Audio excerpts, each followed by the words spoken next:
Fala, minha amiga e meu amigo do mercado, se é de economia que nós estamos falando, não poderia faltar a malvadona, a bruxa, a coisa ruim, a tão odiada inflação e os seus efeitos sinistros na economia.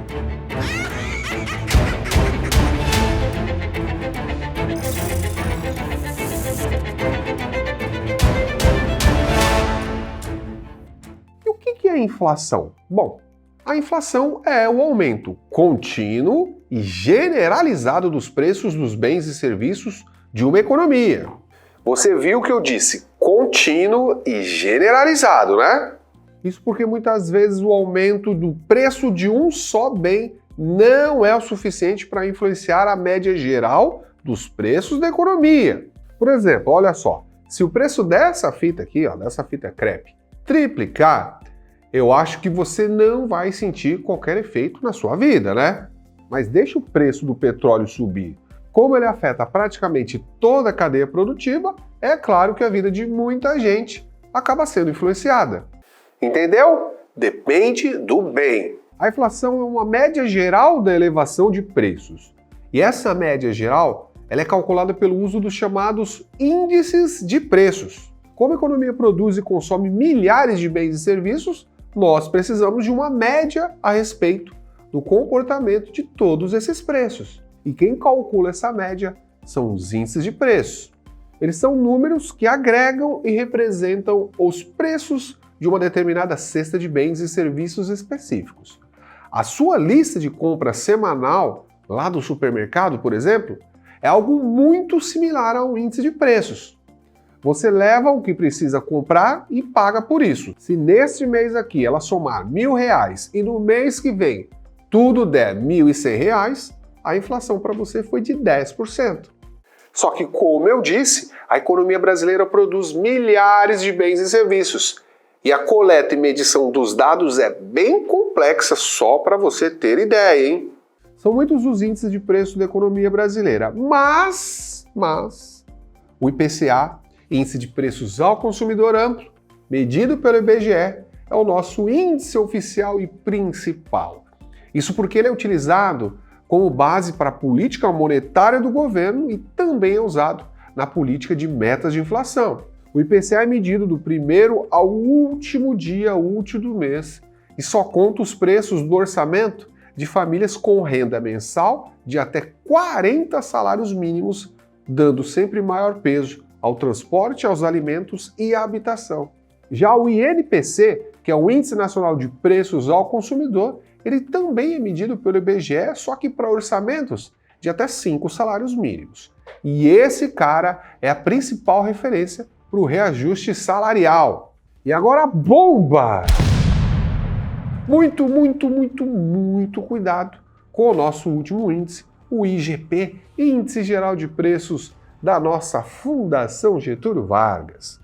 Ele é um dos mais completos e ao mesmo tempo complexos em estrutura. Primeiro detalhe, hein? Olha só o primeiro detalhe. Se a coleta de preços do IGP, se ela for feita entre o dia 1º e o dia 30 de cada mês, o IGP se chamará IGP-DI. O DI vem de disponibilidade interna e ele é muito utilizado no nosso mercadão financeiro. Depois, se a coleta é feita do dia 21 de um mês até o dia 20 do outro mês, o IGP se chamará IGPM, Índice Geral de Preços do Mercado. E o IGPM é muito usado nos reajustes de aluguel e nas mensalidades escolares. Pegou a primeira divisão? Só que rola mais uma. Olha só, 60% do IGP é separado, é dedicado a um índice de atacado, um índice exclusivo, que é chamado de IPA, Índice de Preços ao Produtor Amplo. É o índice do atacadão, antes de chegar aos supermercados, por exemplo. Outros 30% do índice são dedicados ao varejo, com o IPC, o Índice de Preços ao Consumidor. E por último, 10% do IGP é direcionado à construção civil com o INCC, Índice Nacional da Construção Civil. Tu te disse que ele era completão? Bom, agora você está entendendo, né? E agora que nós já conhecemos os principais índices, nós precisamos falar também dos dois principais tipos de inflação, hein? Tipos de inflação. que são a inflação de demanda e a inflação de custos, que o pessoal também chama de inflação de oferta. E esse conceito também é muito usado em análises. Na inflação de demanda, o aumento de preços ele é causado pela elevação da demanda agregada, ou seja, do consumo, sem que a produção, a oferta agregada, sustente esse aumento. Então, geralmente o aumento da oferta da moeda, a redução de tributos e o aumento nos gastos públicos, eles são os principais causadores desse tipo de inflação aí. Já a inflação de custos, que nós também chamamos de inflação de oferta, como eu já disse, ela é causada pela redução da oferta agregada especificamente. E o que causa isso? Desastres naturais e a elevação do preço dos produtos importados são as suas principais causas disparadas. Então a inflação de demanda é causada pelo aumento da demanda e a inflação de custos é causada pela redução da oferta, da produção. Fique sabendo que a inflação traz efeitos extremamente negativos para a economia, principalmente para famílias de renda mais baixa, porque elas estão sempre mais expostas aos efeitos da inflação. E além disso, as consequências da inflação podem ser vistas também no mercado de câmbio e na arrecadação do governo.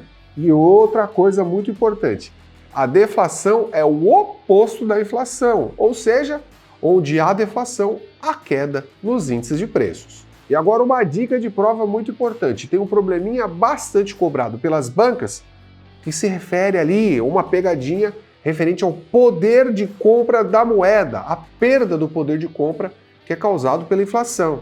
Então vamos pegar um exemplo aqui, supondo que a inflação em um determinado ano foi de 20%. Quanto a moeda dessa economia teria perdido de poder de compra, de poder aquisitivo por causa dessa inflação? Eu sei que a primeira coisa que você pensou foi do quê? Vintinho, né? Mas você errou! Pensa comigo, eu tenho R$100 e esse dinheiro, no primeiro momento, compra R$100 em mercadorias. Só que ao final de um ano, as mesmas mercadorias passaram a custar 120 por causa do aumento de preço de 20%. E é aí que mora o perigo. Mesmo com os preços subindo em 20%, o poder de compra da moeda não foi corroído em 20%.